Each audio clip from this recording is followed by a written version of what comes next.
Y'all remember Teen Titans, right? That early to mid-2000s cartoon that took the Teen Titans and reimagined them with different founding members from the original comics. Though, granted, the Teen Titans have been through enough roster changes over the years to make that practically inconsequential. And regardless of how anyone felt about the show bringing a different spin to the team than previous incarnations had, everyone seems to agree that its reboot is absolute hot garbage. Yeah, that show. Let's talk about what I consider one of its most disappointing episodes.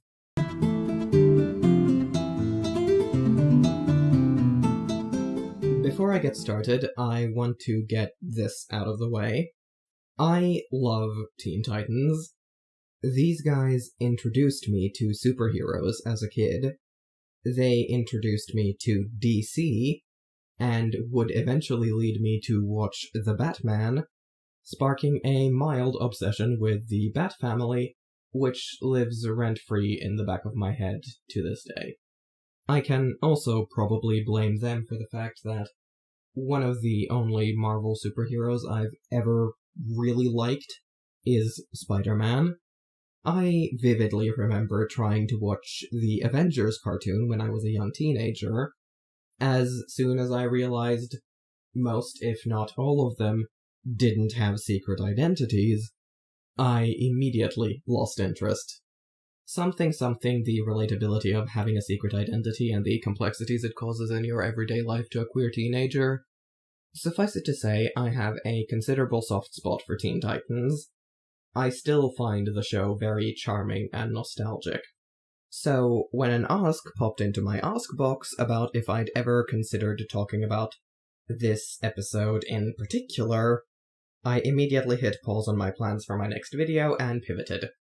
So, let's talk about episode 4 of season 2, Only Human. The episode begins with the team training. Cyborg, of course, is lifting a massive amount of weight, because he's the tank. The team take note and gather round to encourage him, which on its face is not a bad thing. It could be seen as sweet, even. Where we run up against an issue is when Cyborg says he needs to tap out because his system is reaching 100% of the strain it can resist, power it can put out, a bit of both. His friends immediately deny him. Robin even goes so far as to say this. No way, Cyborg! I won't let you quit! Come on, push! Ignore the obvious issues around saying this to your disabled teammate for a second. I would still heavily side-eye that kind of behavior in an entirely able-bodied friend group.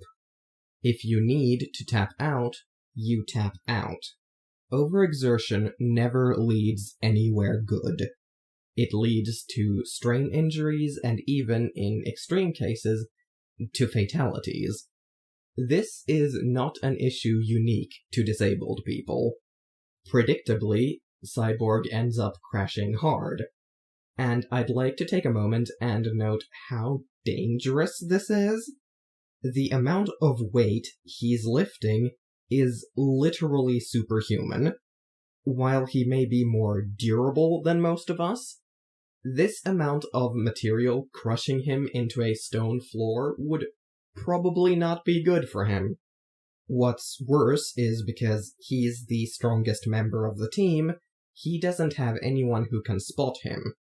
Literal nightmare scenario. It's a good thing he got out from under there in time.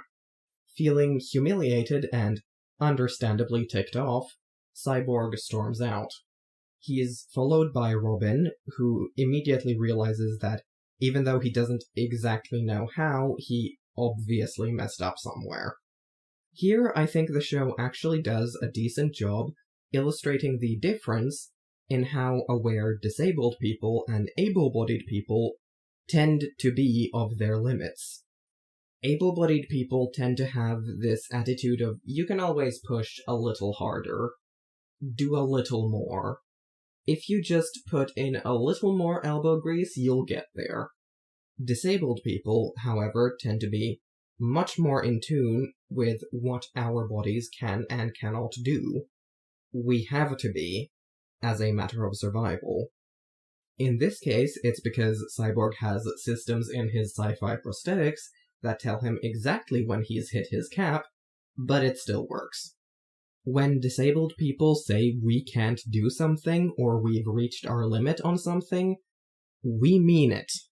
It's a thing I've noticed a lot. When a disabled person says, I can't do X, whether at all or just in that moment, will often be met with suspicion, pity, or a dismissively comforting, sure you can, you just need to put your mind to it. Thanks, Shannon. Why didn't I think of that? You're absolutely right, I'll just think my way out of my garbage connective tissue. Cyborg and Robin have a brief conversation about Cyborg's limits, and he talks about missing his human body. More on that later. He also mentions he misses giving 110%, like he did when he was an athlete.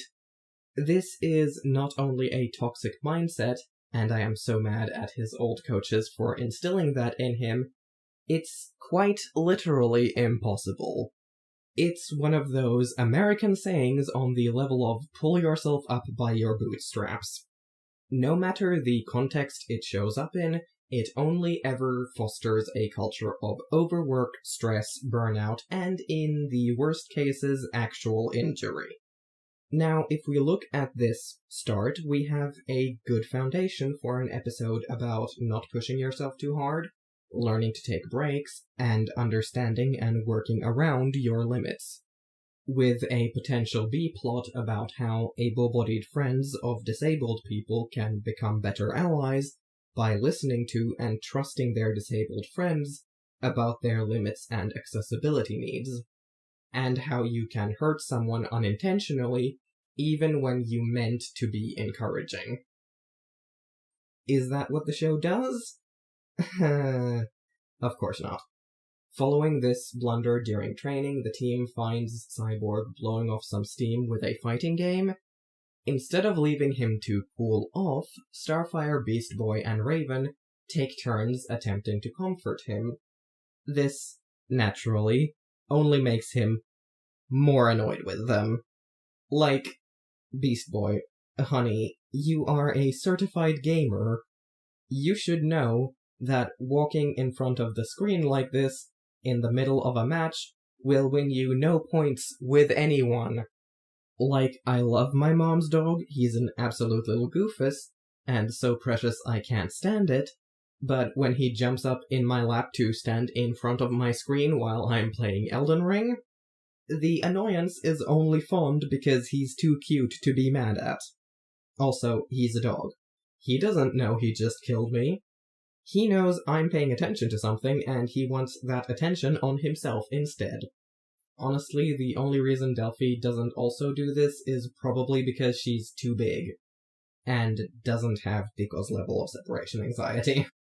Anyway, moving on from the dog tangent, it's only when Robin steps in and suggests that Cyborg needs a moment to himself that the team leaves him alone to decompress, which is promptly ruined when the villain of the week turns out to be one of those online gamers who claims to be an adult, but throws a full-on tantrum when they lose. Only this one is a superpowered robot. So that's horrifying, honestly. The robot in question, Atlas, challenges Cyborg to 1v1 him IRL right here, right now. It does not go well. Cyborg loses, and when the rest of the team tries to help, they are handily and swiftly captured, leaving Cyborg alone to try and find a way out of this. Now, at this point, things haven't gone wrong in the narrative yet. It's not living up to the potential it established, but there are still ways that the story could have had Cyborg think outside the box for how to defeat Atlas. But Cyborg is the tank. Forget that he's an actual genius. The tech expert on a team Robin's also on and in charge of all of the tower's security and electrical systems, forget that someone with his level of expertise in mechanical engineering, robotics, and computer science could absolutely come up with a way to defeat a physically stronger and faster opponent who just so happens to be a goddamn robot. He's not allowed to use any of that. He's the tank. Since when do tanks think of clever plans or employ battlefield tactics? No, Cyborg is supposed to rush in, pummel his opponent into the ground, and that's that. So, what's the solution? If Cyborg's not allowed to use his canonical genius-level intellect to get a leg up on the immature man-child who kidnapped his friends, and he's physically outmatched, what can he do?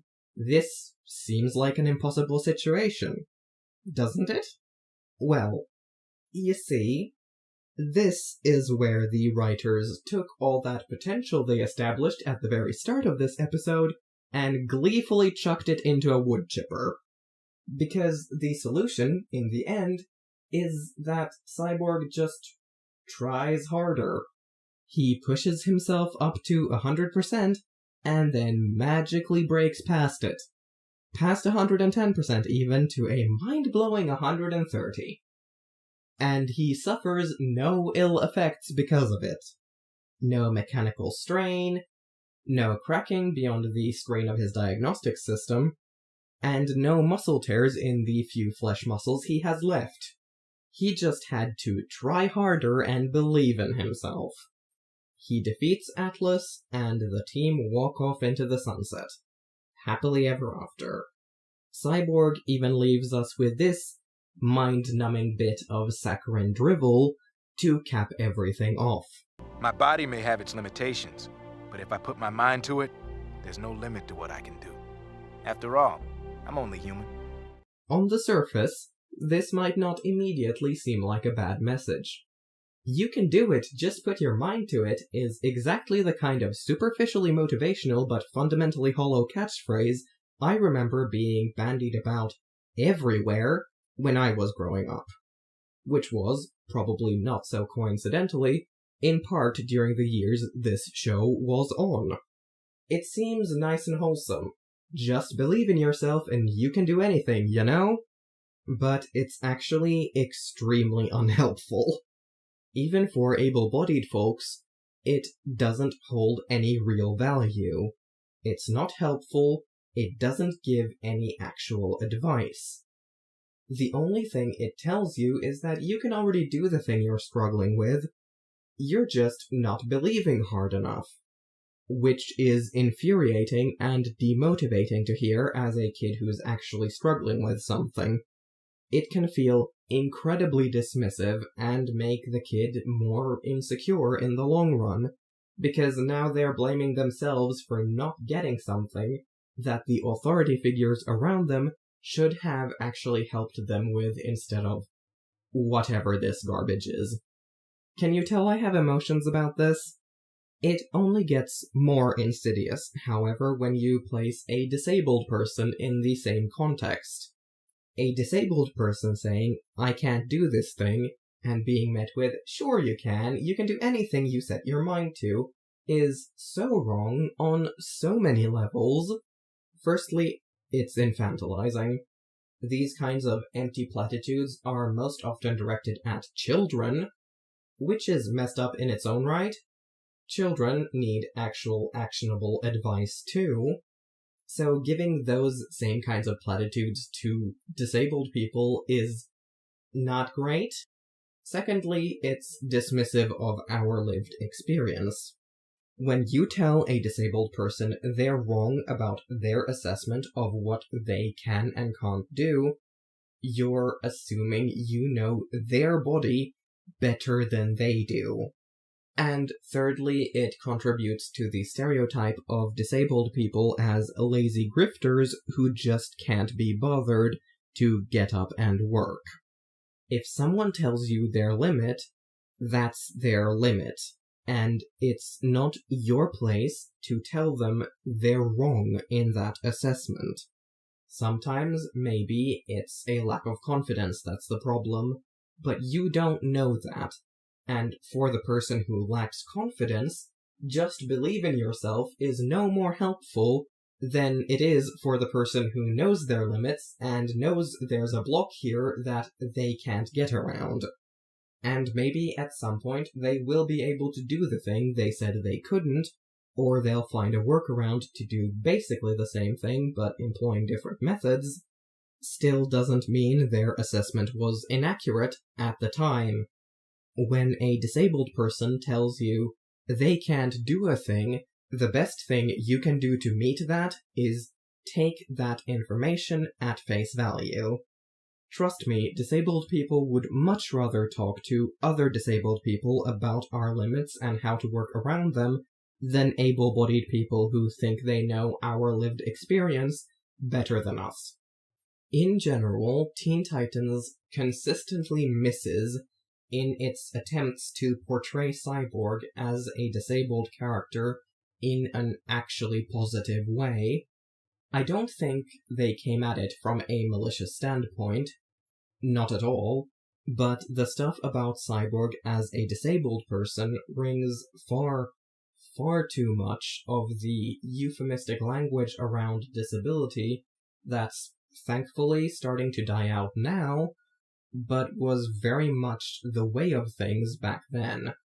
To further illustrate my point, let's take a quick look at the 5th episode of the show, The Sum of His Parts.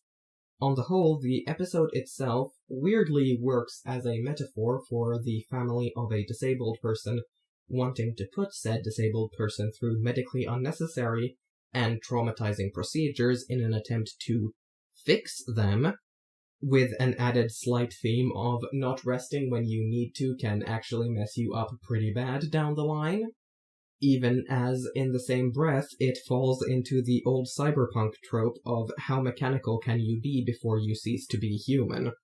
Actually, that's a trap that Cyborg, just as a character, has consistently fallen into since his creation. He's frequently called half-human or half-man, half-machine, even though he's still a human being, regardless of his sci-fi prosthetics. He's not less human for it, and that kind of language around him frankly should have died out years ago. These days, the writers tend to try and get around this by having his cybernetics be sourced from an alien machine, either a mother or father box, and having that be the source of him wrestling with his humanity. I remain unconvinced, in case you couldn't tell. But the real kicker in this episode of Teen Titans comes at the very end, when a young amputee who is a fan of Cyborg, because he sees himself in him, gets this response from his hero. I am just like you, but it's not your arm that makes us the same. It's the stuff connected to it. Again, on the surface, this might not seem like a bad message to you, but I find it genuinely kind of nauseating. For this kid's hero to tell him, essentially, you're not allowed to relate to me because of your disability, you have to relate to me because we're both human, is just cruel. We know the power of representation. We know how beneficial it is for kids to see people who are like them represented in the media they watch and the world around them. How it helps the kids themselves feel seen and understood, and normalizes their existence to kids who aren't like them. And for disabled kids who might be dealing with a difficult transition, if it's an acquired disability, or the constant poorly hidden sympathy and pity offered to their parents because of their existence, it can be genuinely life-changing. So yes, I maintain that it is incredibly cruel to tell this kid, you're relating to me wrong. And again, I don't think this came from a place of malice. I think it came from the euphemistic way disabled people were and are still in some cases talked about. The insistence that focusing on the disability is wrong and should be avoided at all costs.